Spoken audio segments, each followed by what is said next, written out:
Hey guys, Mark George again here from the block. And we get asked a lot of times, hey, what makes up a good rental property? And as a general rule of thumb, if we can look at the monthly rent, if that equals 1% of the purchase price, then that's a really good starting point. So, just as an example, if we can achieve $2,000 in a monthly rent, and a property that we could buy for $200,000, that's a really good place to start.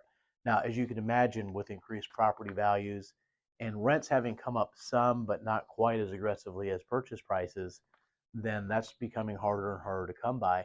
It does still exist. It might exist in the form of a multifamily, maybe a duplex, that's bringing in, $4,000. That's a $400,000 purchase, but nonetheless, we can start to get into that entry point.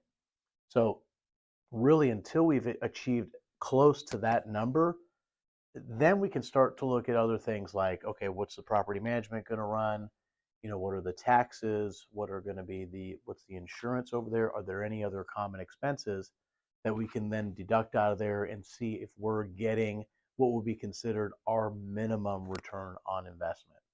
So, typically the more entry level residential stuff, let's say anywhere from 1 to 4 or 5 units, right? Once we go into five, of course, that is considered commercial, but nonetheless, a smaller multifamily project, probably a 7 to 8 cap, 7 to 8% return in the Central Florida market would be considered pretty decent.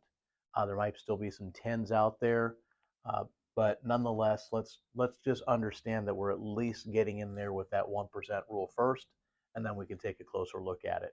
So, any further questions on this? Happy to help walk you through an analysis anytime. Mark George from the block at Keller Williams, and looking forward to next time.